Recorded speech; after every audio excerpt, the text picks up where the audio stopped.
afternoon, everyone, and welcome to another edition of Tripping Through Time. As always, I'm Andrew Cushon, joined by my co-host, Alyssa Conley.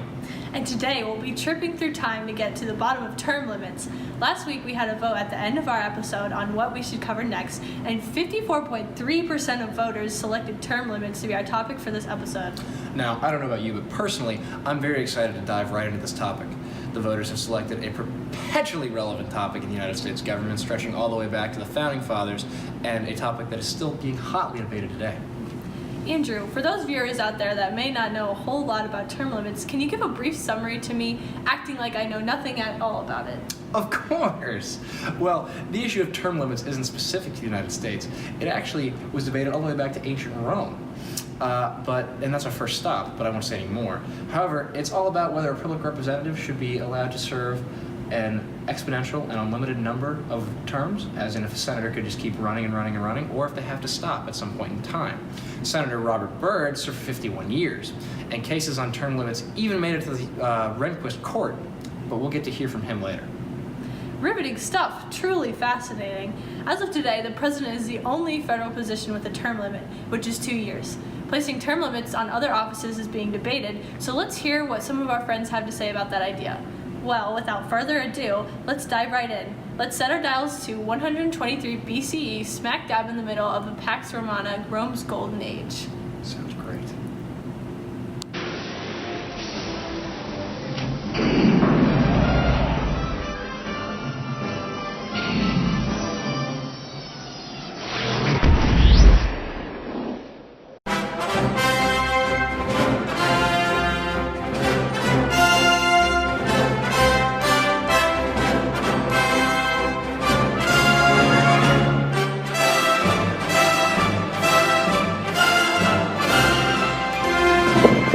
And here we are, in the middle of Trajan's Forum, a bustling commercial center in the heart of Rome.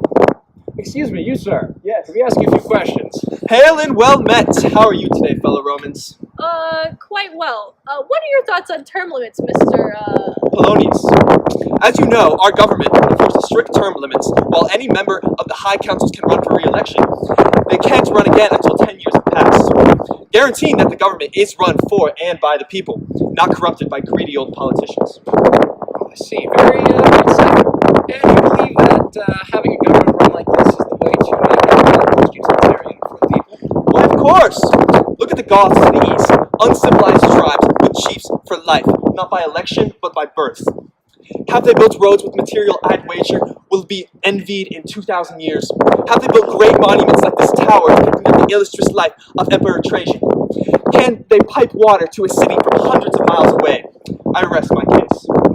You certainly make a compelling argument. With that, we have to be going because we only have a limited time slot. Adios! Time slot? What? Adios? What language is that? Wait! Are you a plebeian or a patrician? Sir!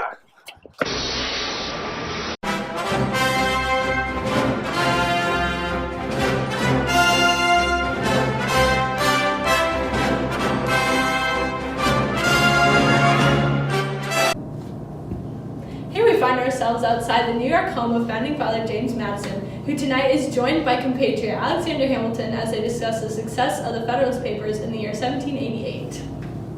Ding dong. Why, hello, Mr. Madison. What a great pleasure it is to see you again. Hello, Mr. Cushon. I see you've returned from your travels. Where was it you went again? France? Something like that. Anyways, Mr. Madison, my colleague and I were wondering if we could ask you and your compatriot, Mr. Hamilton, about the Federalist Papers. So you come on in. Alex brought way too much brandy. You can't drink alone. Thank you. So, gentlemen, loved your work on the Federalist Papers, but concerning the new Constitution... Such a marvelous thing, isn't it, darling? Yes, incredible, actually. But in regards to the term limits for public servants, what do you all think? Should we have them? What do you think, Mr. Madison? If you really knew the Federalist Papers, my dear, then you know that the Federalist 53, I belittled them for not allowing elected persons enough time to properly make changes they were unable to enact. And that I, in Federalist 72, opposed them for not allowing any seasoned veteran to hold office who garnered experience in the best way possible by serving in said office. So, gentlemen, correct me if I'm wrong, but what you're saying is that you're very much against term limits. Yes. Splendid. Well, thank you so much for the drinks, Mr. Madison, Mr. Hamilton, but I cannot be driving under the influence, so I will be calling it tonight. Yes, I would recommend staying off the roads in an impaired state. Roads? Where we're going, we don't need roads. All right, well, it's time for us to be going. We'll be sure to stop by sometime before 1804 to see you, Mr. Hamilton. What happens in 1804? Don't That worry seems about such it. an arbitrary date. It's fine. It's fine. Don't worry about it. Thank you.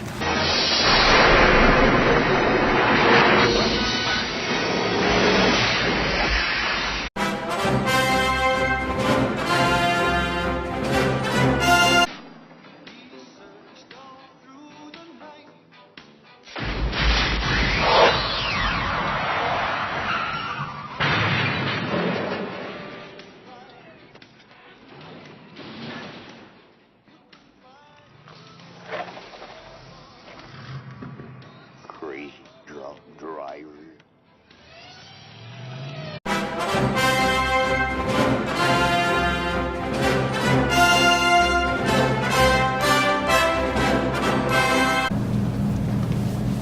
Nice thinking, get us out of there so fast. What's our next stop? Washington, D.C., Christmas Eve, 1944. I've always wanted to meet the great American dictator. Just don't call him that to his face. How's it going, sweetie? We're here to see Mr. Roosevelt, and we don't have an appointment, but we know about the wheelchair. Okay, Mr. Roosevelt, we'll see you now.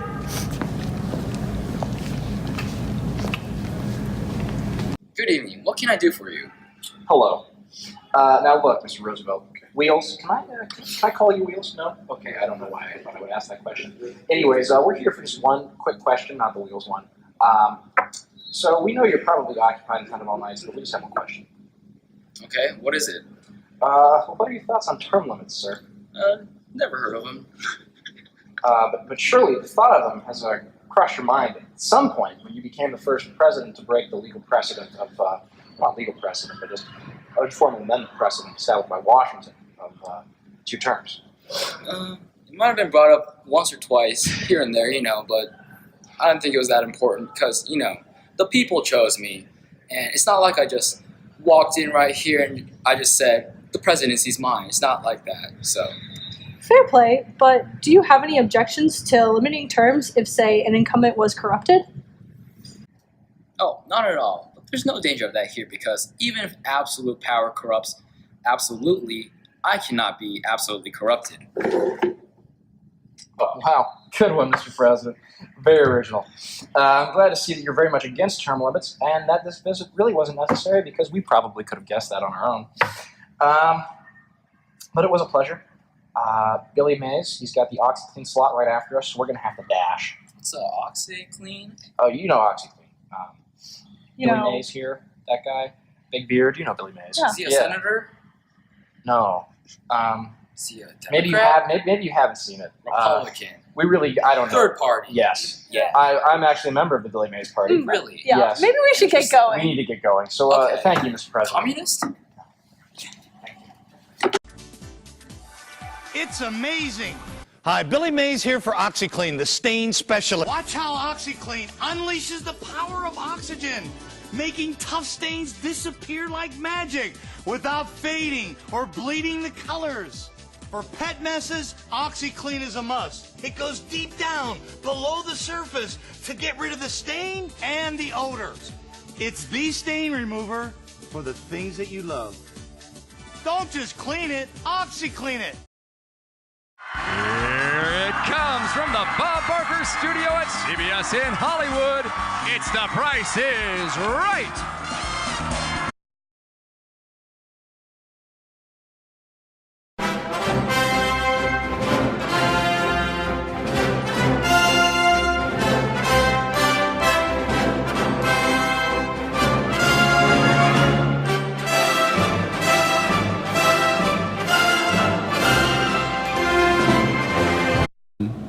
And for our final stop, Oh, thank God. You know they don't pay for mileage on this thing. The station doesn't. It's ridiculous. Oh my God. as I was saying, for our final stop, we will actually be staying right here, just jumping a few years into the future to 1995, right after the Rehnquist Court's ruling on U.S. Term Limits, Inc. versus Thornton. A controversial case declaring term limits unconstitutional, of course. That ruling excludes the 22nd Amendment. Real riveting stuff. And today, for you, we have lined up 3 guests. Mr. Howard Rich, the head of U.S. Term Limits, Inc., Justice Stevens, the writer of the majority opinion on the ruling of this case, and Chief Justice Rehnquist, who was the Chief Justice of the Supreme Court at this time. And without further ado, let's head over there.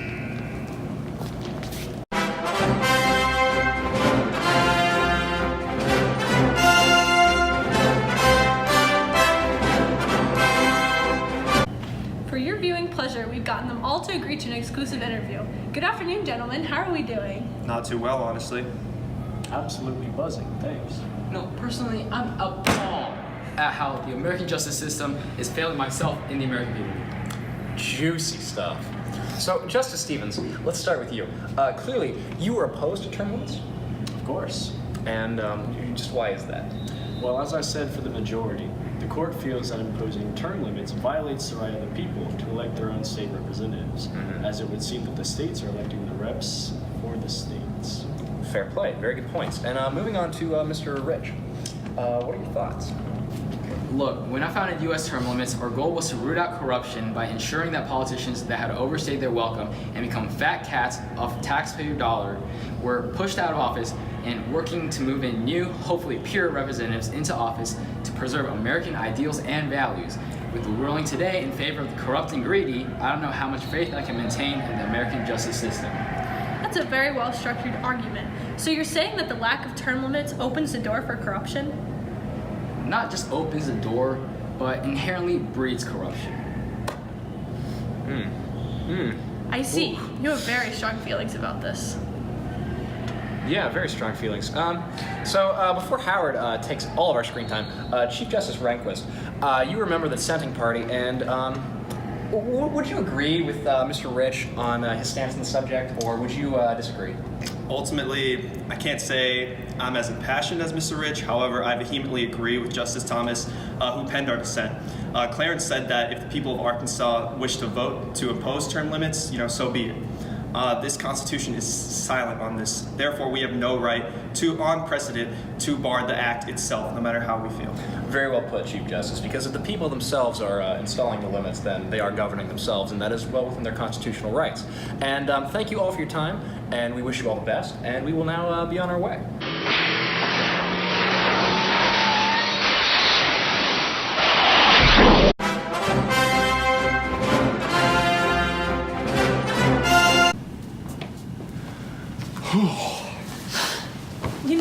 I really think that was one of the most informative visits of today. Yeah, I would agree. Seeing the work of the Founding Fathers in action, their words being interpreted by the court, and the foremost legal minds of our generation, or, I suppose, the tail end of our parents' generation, in action, really gave me something to think about. While term limits may be constitutional, I think that we can safely say that they would do more harm than good at this point. Wouldn't you agree? Yeah, I think I would. And now that we're here at the studio, it's been a good episode for all you time trippers out there. And we hope you keep riding this high, and we'll see you next week.